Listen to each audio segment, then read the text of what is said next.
All right, we are going to get started. So hello, everyone. Thank you so much for joining.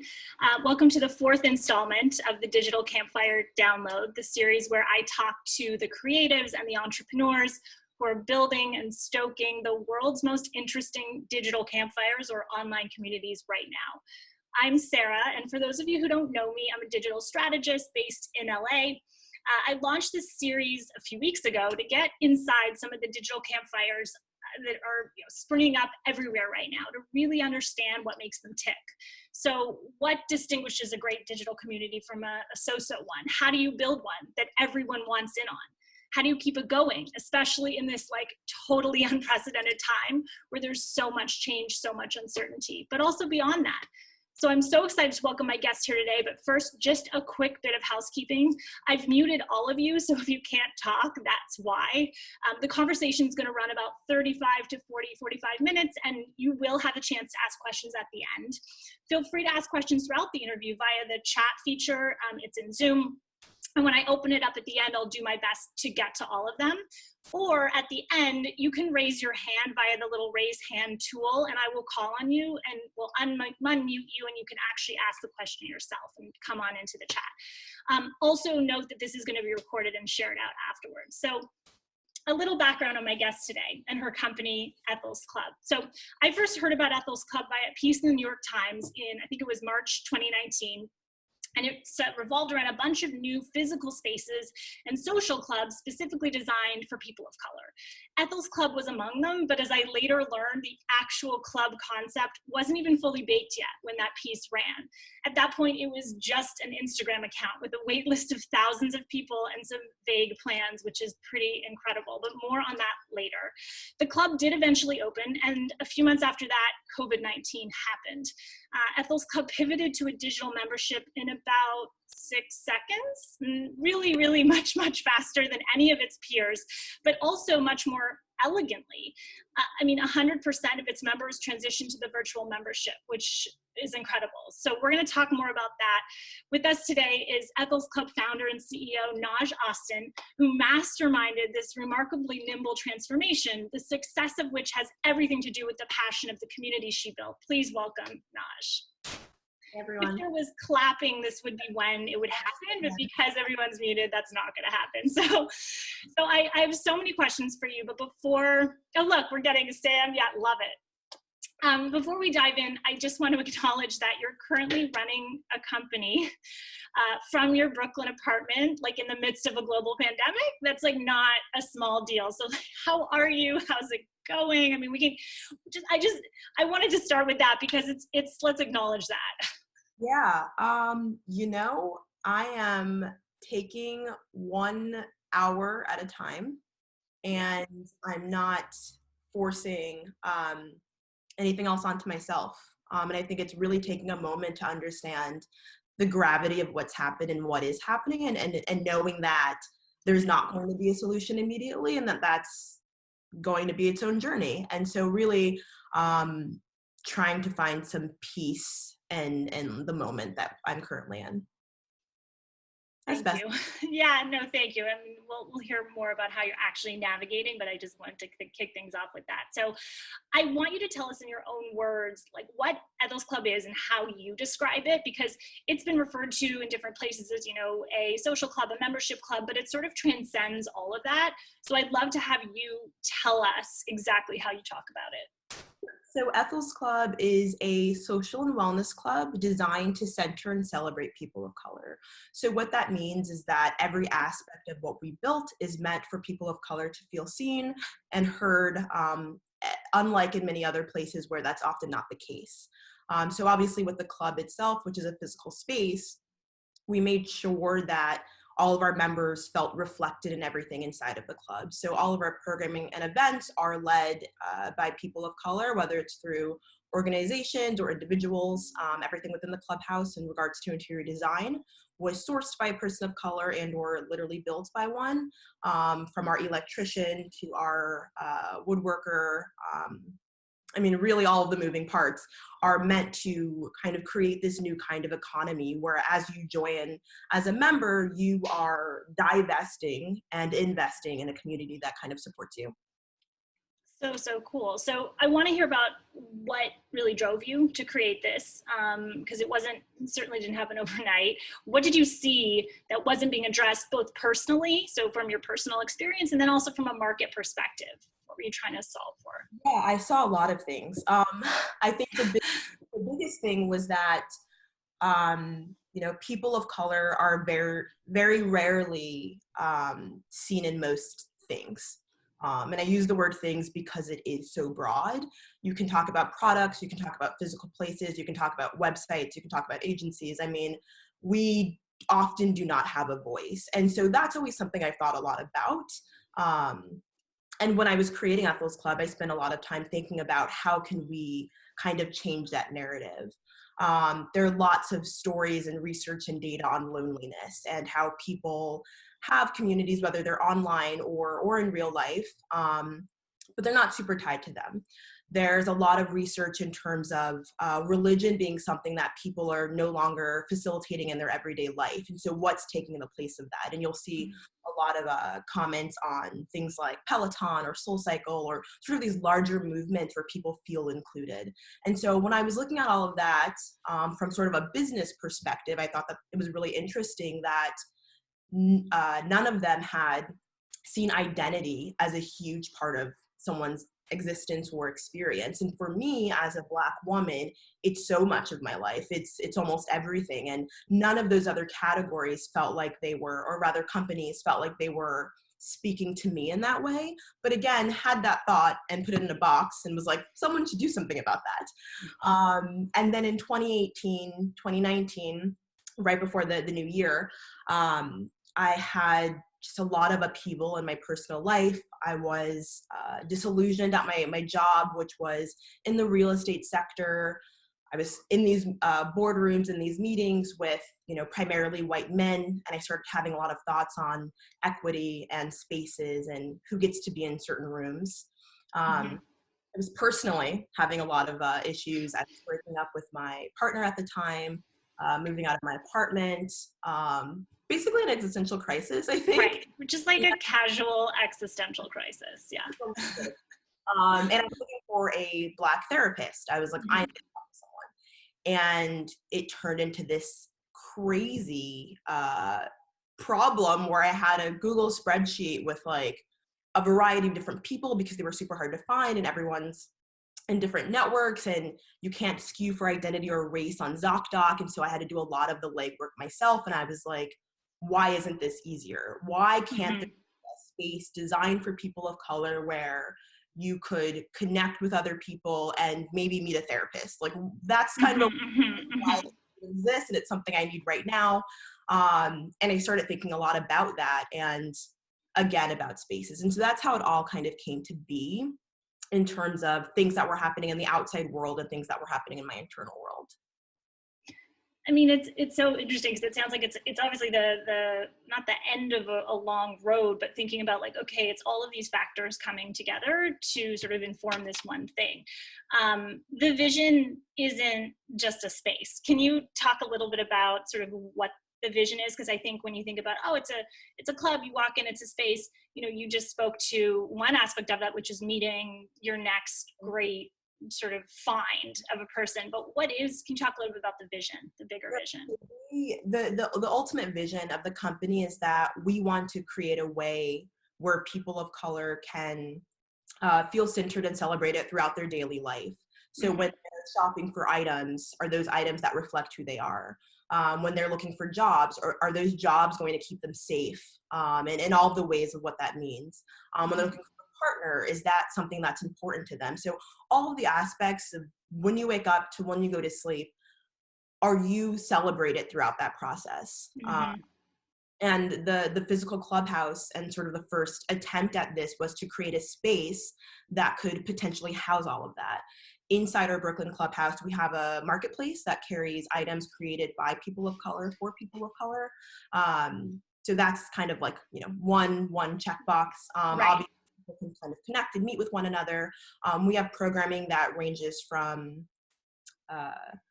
book clubs to a writer's therapy group to film screenings. I mean, it really runs the gamut. But again, throughout that entire process, your identity is a factor, and we think about it every single moment that we do anything. And there are a lot of companies that definitely don't do that. I'd love for you to speak more about sort of how you actually tease that out, where identity is at the forefront, and also the power of small, because I think you had a really interesting sort of approach to this where you don't allow groups of more than a certain amount to actually gather in the club because it facilitates better conversations. Can you speak to that a little bit? Yeah, so in regards to community within the clubhouse, we really want to be intentional with everything that we do. Mm-hmm. We wanted to make sure that people felt not only like they were walking into a space that, was created with them in mind, but that once they're there, we've also thought about what that process is like in terms of communing with one another, in terms of connecting with one another. And so throughout the clubhouse, we've sort of zoned it out, I guess is the best way to describe it, where physically no more than 7 people can gather. Obviously, people can sort of stand and crowd the space, but we made it so that smaller groups can easily connect with one another, facilitating an actual real life connection, ideally. When you think about large spaces, let's say a mall, really hard to connect with one another. There's a lot happening. There's a lot of distractions. It's a large space.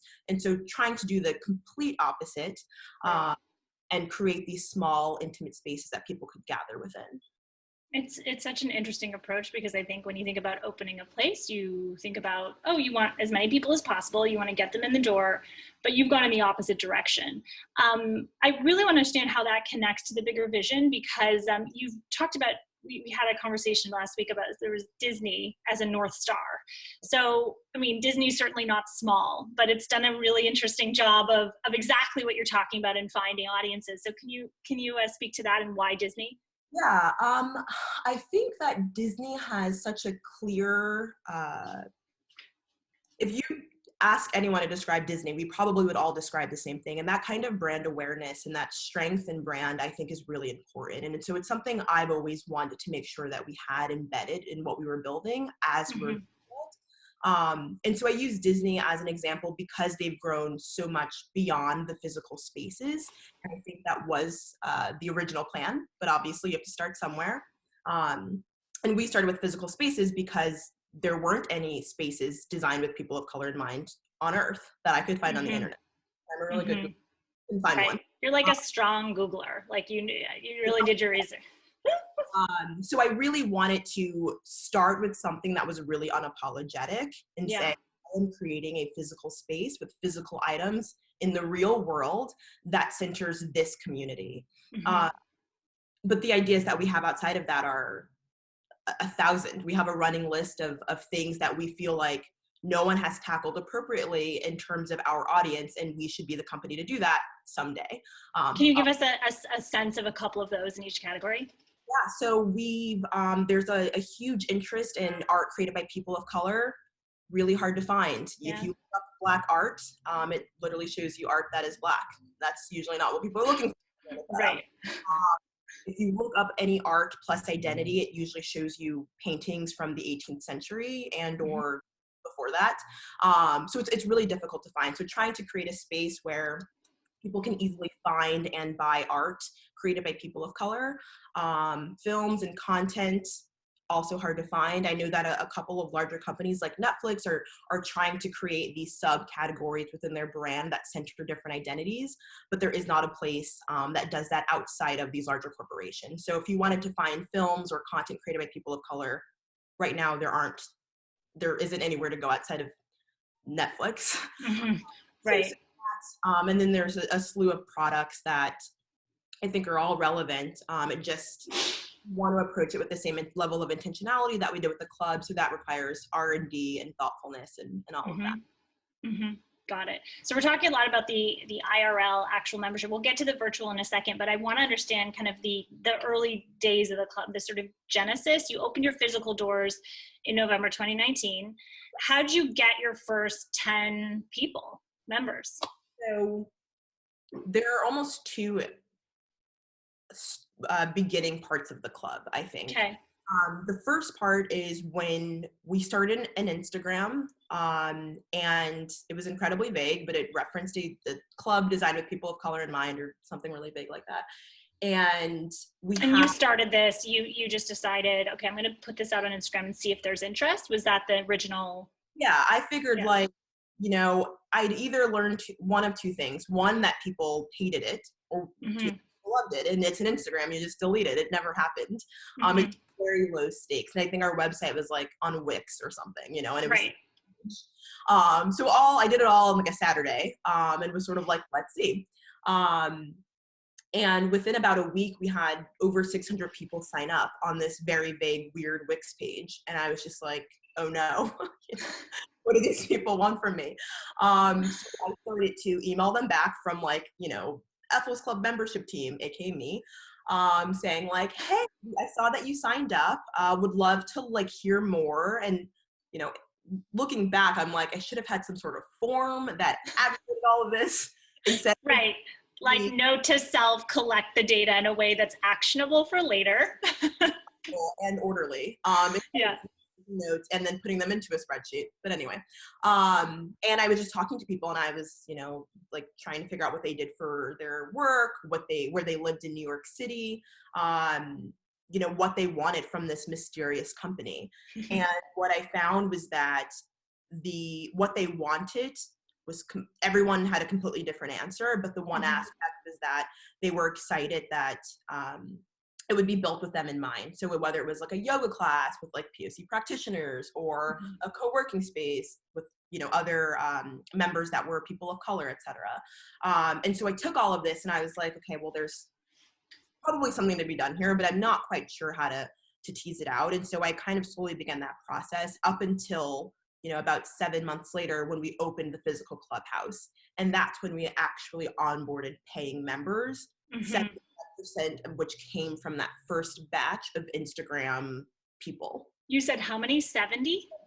75%. 75%.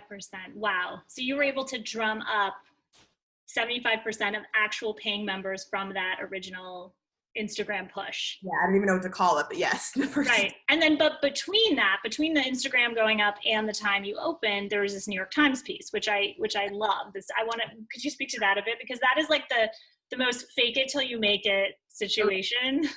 So the Instagram went up in January of 2019. It was right in the new year. I had this feeling of like, new year, new me, I'm gonna start a new company, etc.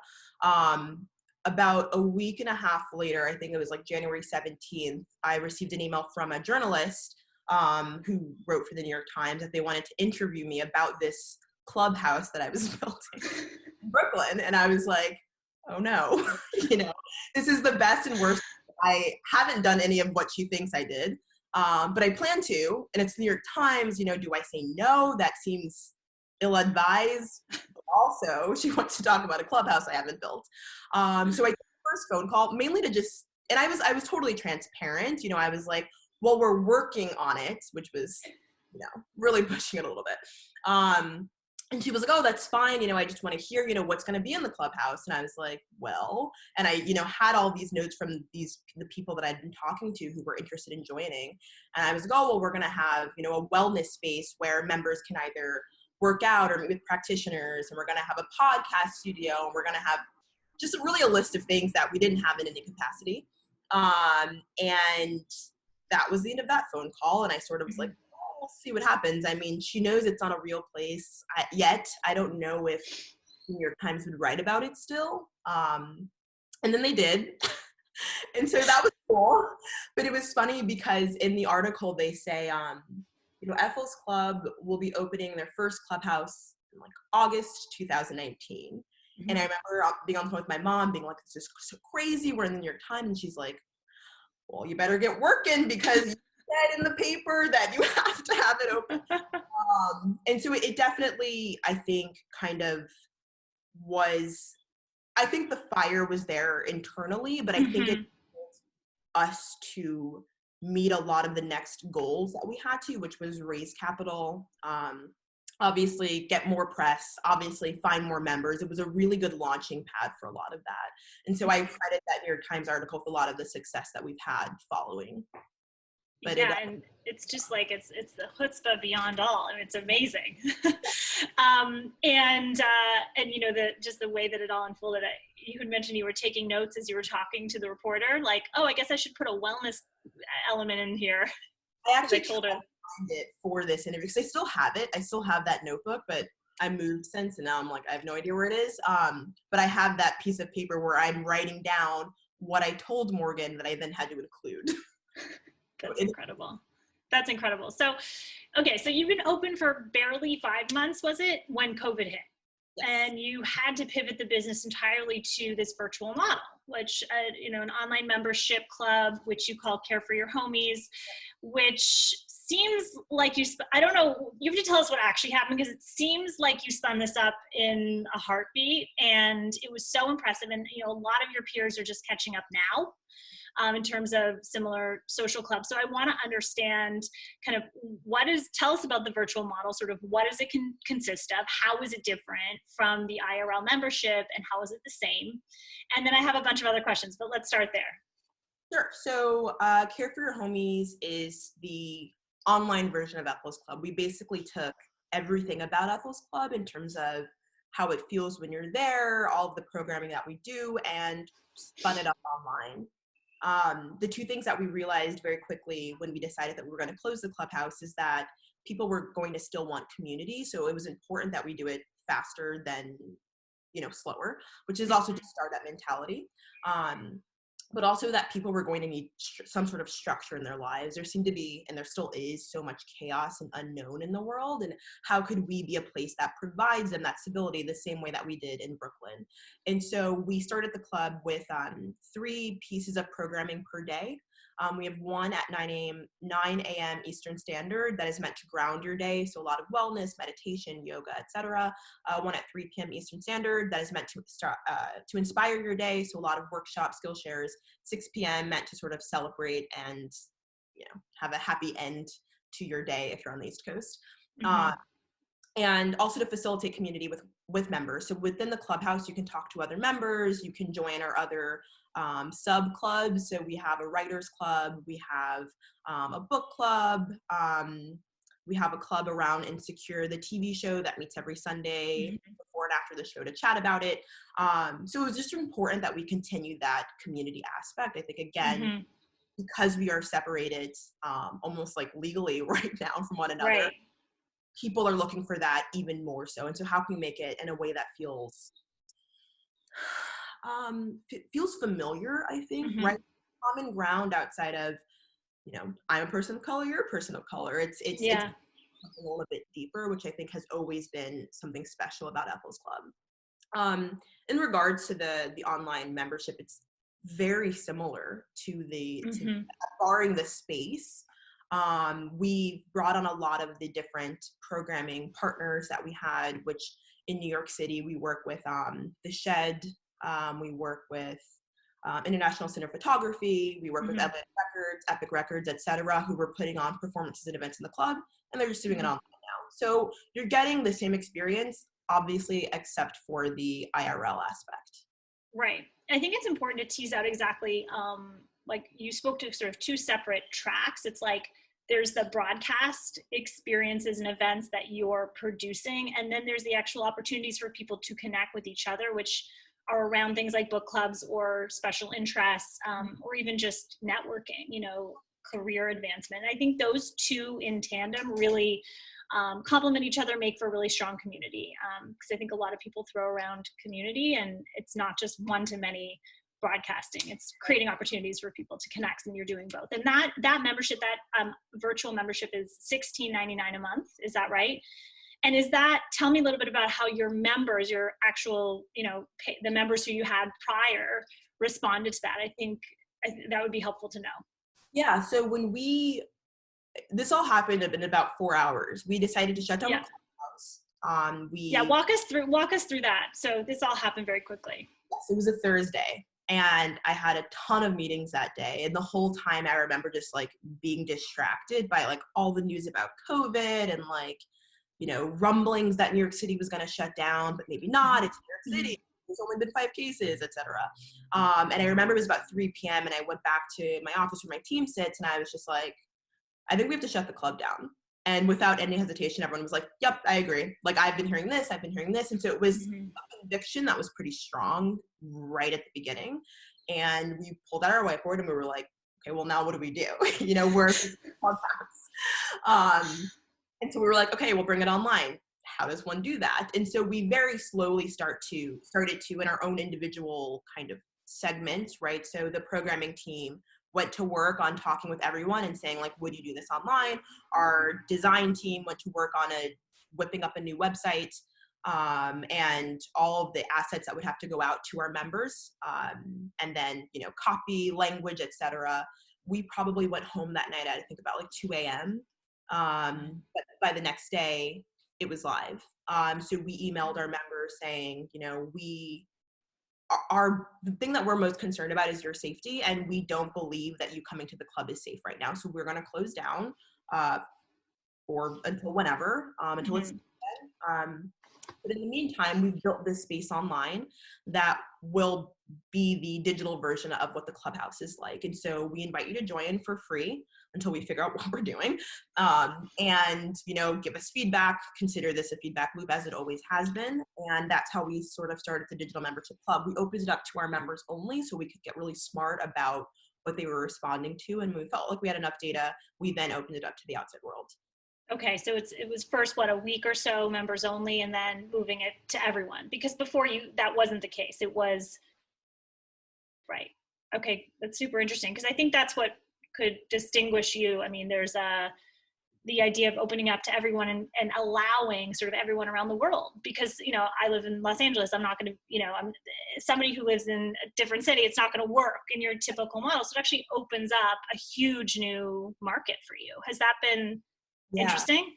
Really interesting. And it's almost like we didn't realize that would happen until it did. Like, okay, we're online, great. And then the first comment we received was like, hey, are these times in Eastern Standard? I'm in Seattle. We were like, oh. Wait, what?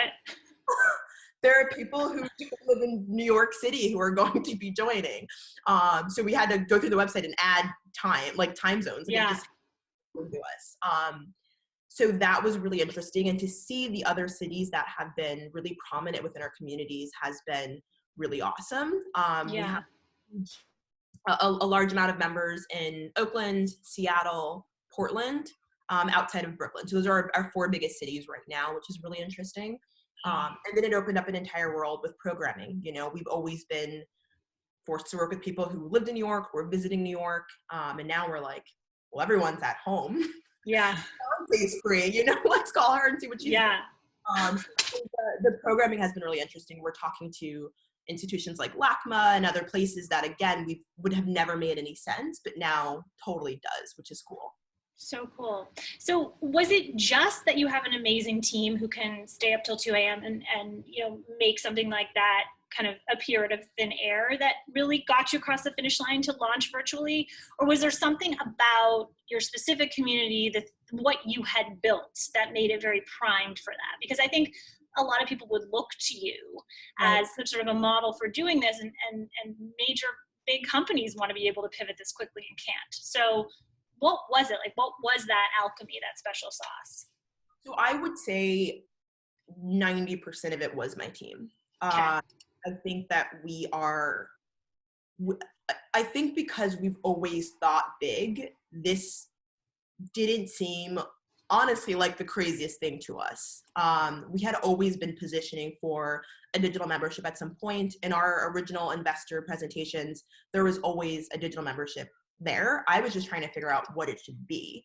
I obviously didn't build it in a day in the middle of the pandemic, so that changed a little bit. But we had been ideating on like what that would include at some point, and so we're just kind of ramping that up.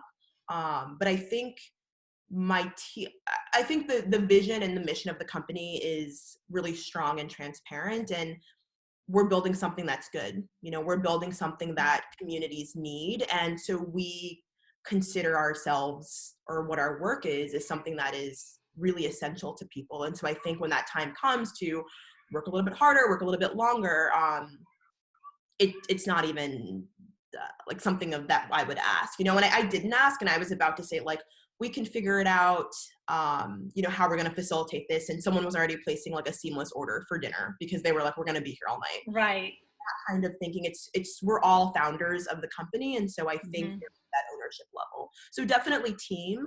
And then I think our community, they expect a lot of us. We've made ourselves a company that stands by its values, and that's really important to the fabric of what we build. And so we try not to let our community down ever. Yeah. So it was those two really strong things coming together in that moment. So I want to get into some of the nuts and bolts. How many members did you have before all of this? So before this happened, and then how many new members have you onboarded?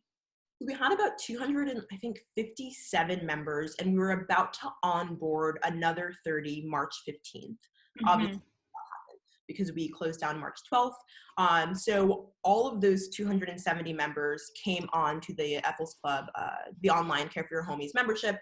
And then we have about 400 and something digital members right now. So it's a total of about plus members. And just timeline just to remind people that you only actually opened your doors in November 2019. So this is a very new club, and you've managed to grow a lot in that small time. Can you talk a little bit about the tools you're using to host this virtual community? I think it's on Mighty. Yes, it's a platform. Can you talk a little about that? Yes. Mighty Networks. Okay. We chose it because it gave us the most latitude to do a lot of the things we wanted to do. So we could obviously host events in it, but it really helps facilitate a feeling of community so that you're not just in this platform by yourself. You when you are on it, you feel like you're in it with other people, and that was really important to us.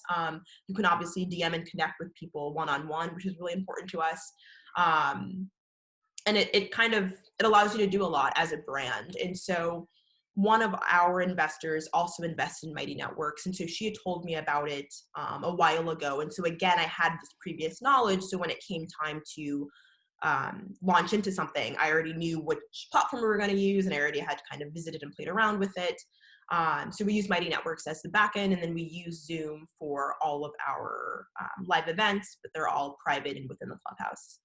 Okay. And are you experimenting at all with other tools and platforms right now? We've tried a little bit in the beginning, but the problem we have now is that we have such high retention with events. Mm-hmm. I feel it's a little risky almost to use a new platform for both the talent and also our members. So we're sticking with Zoom now, but we have started trying out some other ones with just time. Okay. Is there anything that's not working as part of this new moment, this new reality for you? I mean, that you can speak to? I think,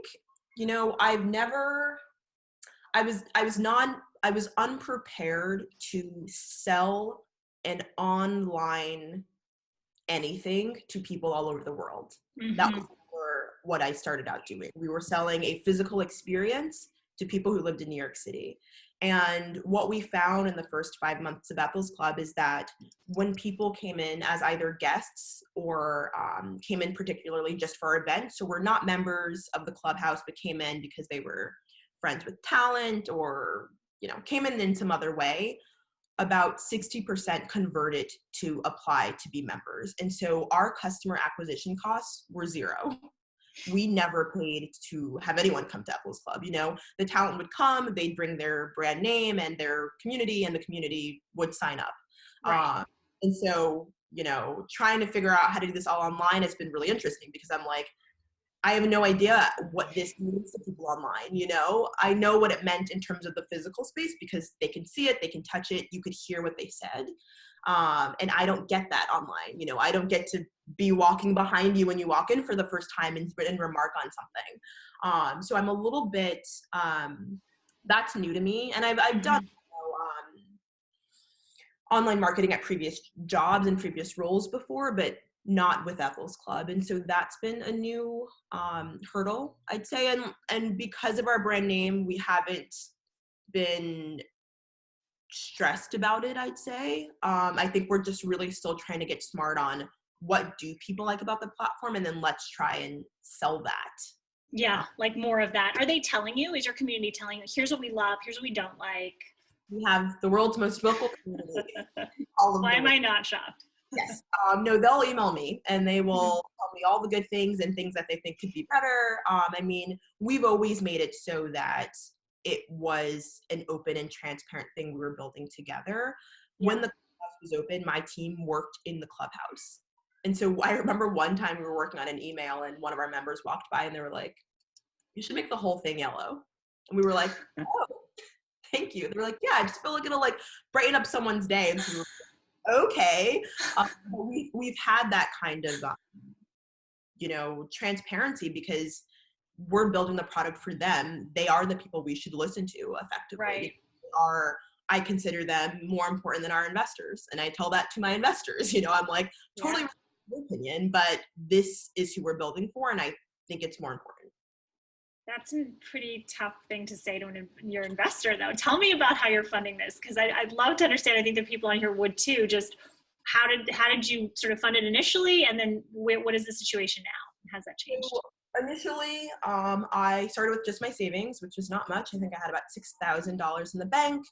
And then we did two things. I had planned to go out and raise venture capital, and so I was kind of getting things in a row for that. And then at the same time, had heard a lot from our community that they wanted to be involved in the fundraising process. So by this point, this was maybe like May. So just to go on the timeline, January 2019 was the Instagram. March was the New York Times. We had a couple of different publications write about us after that. And then in May was when I started thinking like we should raise capital. We also had a crowdfunding campaign at that same time for $25,000 from our community because I wanted them to be a part of it. I didn't want it to just be raised from outside investors. So we had about, I think, 264 backers all across the US who wanted to facilitate in bringing Ethel's Club to life. And so right after that $25,000 was raised, we raised a pre-seed round from a variety of angel investors, VC funds for a total of over $1 million. And that's how we funded Ethel's Club. Very cool. So I want to take some questions because there are some in the chat. But just to recap the stuff that's really stood out to me, because I think it's so important when we talk about building communities, it's that laser focus, having a really clear vision of who you're for and what you want to be as well. There's not just a who you're for, but there's a what's the big vision, answering a real genuine need. And the transparency has also really stood out, sort of just being really real. Like, hey, we're building this alongside you, and we need your feedback and we will incorporate it. So I think those three things, if there's anything else that people think is other sort of like, what are the fundamentals? Like if you're baking a cake of community, what does that consist of? Just pop into the chat. So I'll start going through some of these questions because there are a bunch. It sounds like feedback is a big part. So this is from Amanda. It sounds like feedback is a big part of product development. Can you share a specific example of feedback you received from a member? Well, you did say this about the yellow, but maybe there's another one you can also elaborate on. A specific piece you received and implemented, and also maybe a time you received feedback that you didn't implement and why. So something we definitely implemented that is a much bigger part of our product outside of the email was that people were looking to almost like be a part of these smaller, let me backtrack. It was people who were looking to either accomplish something in their life, personally or professionally. So writing a book, writing a screenplay, producing that film, etc., but feeling hindered by the fact that they didn't have a community around them to help them do it.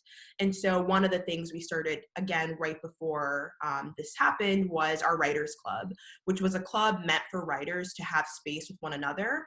What they did inside the Writers Club I have no idea. I never actually went to one of the meetings. But it was one of our most loved events. I received a lot of emails saying like, this is going to keep going, right? And so because of that, we had interest from the film community as well. And so we were actually about to start a film group within the clubhouse. So if it's something that we can facilitate, that we will do it.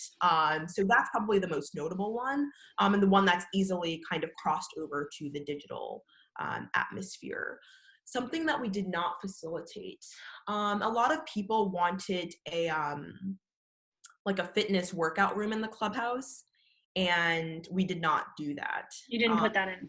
Mainly just because of space. We opted for a wellness room to keep it more general and focus on mental health. But we had plans to expand and include that. But in the first iteration, it did not make the cut. Got it. Have you seen any, as you were talking, I'm just thinking, have you seen any, like, I call them like holy crap moments where people are connecting and finding their next great opportunity, or being connected to their next great idea, let's say, or person, as a result of being in the club, being part of the Ethels Club community? Yes, we have a lot. Some of my favorites are, we had an engineer and a designer sit next to each other, and the designer was QAing her website, and the engineer was working, and they started talking, and they ended up starting a company, which is amazing.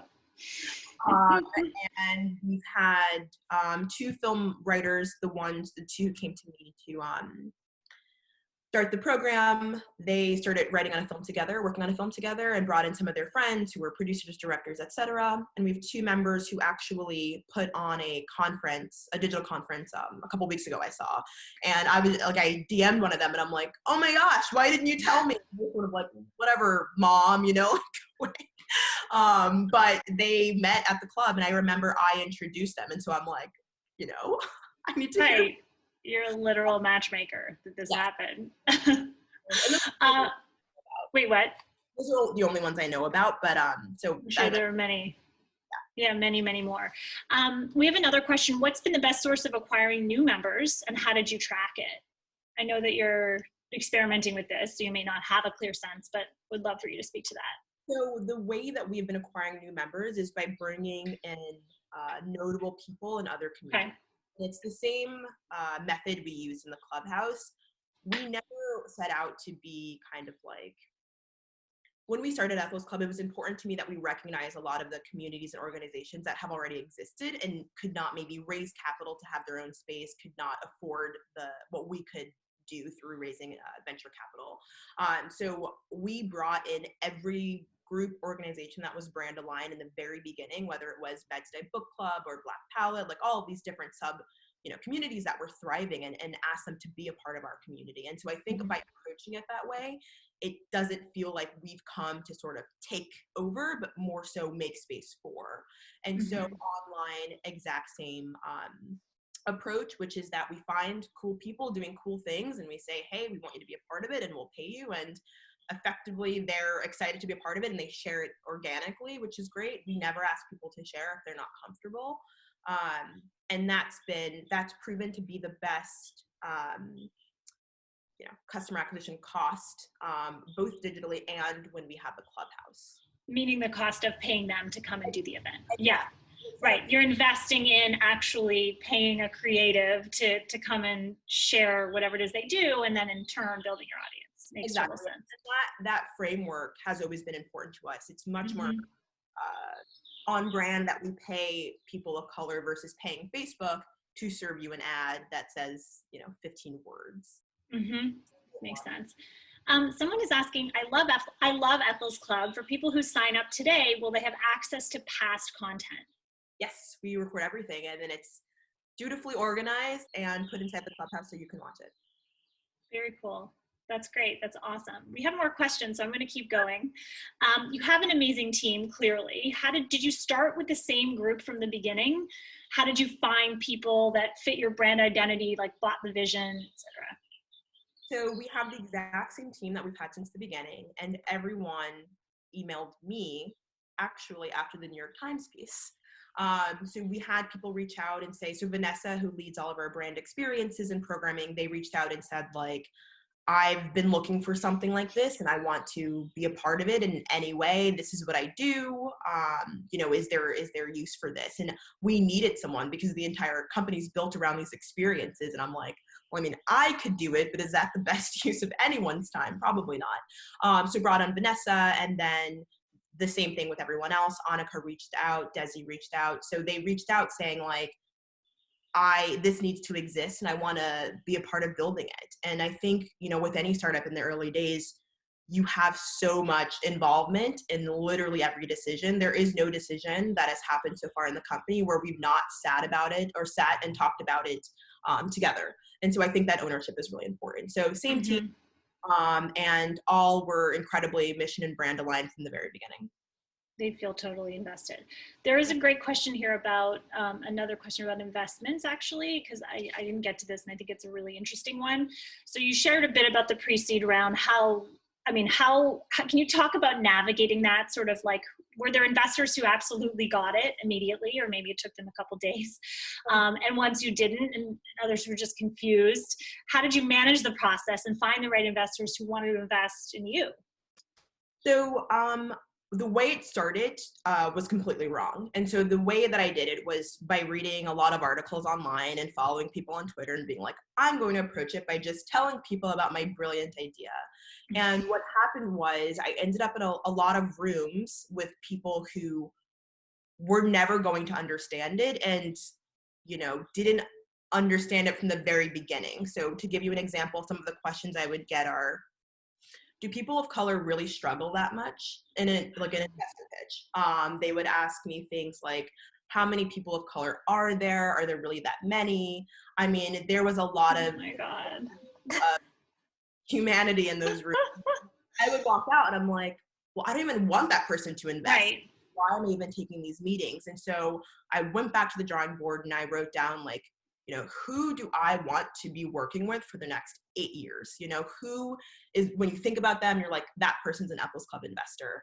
And so I was way more diligent about who I was spending time with, saying no a lot, because we did have a lot of funds reach out. And I was just like, I don't, think you're a good fit right now, but maybe I'll reach out later. And it takes a lot to have that kind of confidence. Yeah. These are sexy names and you need money. But I sort of held on to that intentionality, and we managed to bring on about 15 investors, again, a mix of angels and funds, all who got it. When I walked into those meetings, it was much more about like, how are you going to grow? How are you going to scale? It was all about, questioning the humanity of people of color. Right. And a lot of our investors are people of color. So for them, it was something like, I've been waiting to see this my whole life. I'm excited to invest in this product. And how did you even line those investors up? Like even before you'd met them, let's say, so you knew that when you walked into the room, it would be a correct fit? Was it just asking around, like tapping into your network, like stalking them on Twitter? Like, what was it? Stalking them on Twitter. So I approached, so our first investor was Roxane Gay, the author. And by having her kind of co-sign what we're building through an investment was really helpful. Blessing it. Yes. And typically that's how it all starts. I've heard a lot of fellow founders who've raised VC capital, is that you normally need that first signature, and then the rest kind of, I won't say it comes easily, but it's definitely different than in the beginning when like everyone's sort of skeptical. So once Roxane stepped forward, I had a friend who I then brought on as an advisor who knew a lot of different people in the venture capital world. So she began to kind of loosely introduce me. And once you get one investor, they want to, if they're excited about the investment, which hopefully they are, they want to introduce you to someone else, and they introduce you to someone else. And so most of my investors actually know each other because the world is very small. Right. They tend to invest together. And so they'll share deals with one another. And so once we got, I'd say maybe like the first 5, the next 10 were like, they were just emailing me like, here's how much I am investing. Do you want to get on a call? Right. And so I think it's really focusing on that core, first group of people. And then ideally, again, you're bringing on people that you are excited to work with, and they will help facilitate the rest of those conversations. In some ways, it's like the way you built your community. I mean, I know it's a different beast, but thinking about like, who are your passionate people? Do you have a way of actually valuing your, let's call them MVPs, like your people who are, whether they were the first or they're the most active, and how do you speak to them and value them? So I still feel like everyone is still a first for Yeah, us. because it's pretty early. And within the clubhouse, I knew all of our members' names. Like I had met with all of them. So there was this feeling of like closeness. When we were deciding between a couple of different pieces of programming in the clubhouse, and I like emailed everyone and I was like, hey, it's me, what do you think? And so then giving them that feeling of like, you actually have a place in this company almost, and it's not just that you are a customer and I'm giving you a product and you walk away with it. much more of a conversation. And so in the clubhouse, the same thing, like we were starting a book club and I was like, okay, well, what book do you want to read? And so people are like, oh, we can choose. And I'm like, yeah. And it's just this concept of like, you know, giving consumers back some agency. And for us, all it does is give them what they want. And so we lean on that a lot. And then we just build the back end so that it's seamless for them. Cool. I'm going to wind this down real soon, but as you were talking, for some reason, just thinking about like, you were launching kind of right as WeWork was imploding, right? And I'm just really curious. Like, I know a lot of friends of mine who are just who either work at spaces, whether it's female focused spaces like this. I mean, they were approached like, well, are you worried? You know, this is obviously the end of something. And I mean, it just, what you're building is so, so different, but I'm curious to know what your perception of was of that, watching that happen and why. Yeah. I sort of saw the writing on the wall because I had been in real estate for a long time. And I think people who were familiar with their transactions sort of knew that it was going to come to a head at some point. So I think for me, I saw it just as like a piece of news. It didn't feel reflective at all of what we were building from so many points, but two of them being that we were not focused around co-working. So when you are joining WeWork, you're joining because you need a desk, you need a space. And that's never what the sell was for Ethel's Club. The sell is the community. So you are joining because you're looking for people. And so already there was a difference. We actually had a woman apply very early on in that first batch of memberships in November. And in her application, she wrote, you know, I'm looking for a desk. I'm looking for a space. And I emailed her and I was like, unfortunately, I don't think we're the right space for you. You're never going to have that kind of alone, sad desk experience that you're looking for. But, you know, I put it into some smaller organizations that were not WeWork that kind of facilitate that because we just don't offer that at Ethels Club. We're so much more community focused. And so I think because of that, I was never very worried about WeWork. And then, you know, it was horribly run. So there was that. I'd like to think that was the opposite. Right. Just a small detail. Well, I'm going to wrap this up unless you have anything else that we didn't get to that you want to add. I mean, I think we covered the digital membership. If anyone is looking to join or has more questions, you can always email me. My email is najs@ethelsclub.com. If you want to be a part of our programming, also email me. We have 3 pieces of programming a day, so we're always looking for more. If you know someone, but I think we covered everything else. Awesome. Thank you so much. I'm so, so inspired by what you've built, what you're building, and I can't wait to see what unfolds. Thanks everyone for joining and for your amazing questions. Like as always, fabulous. Thank you. This is great. Okay, bye everyone. Bye.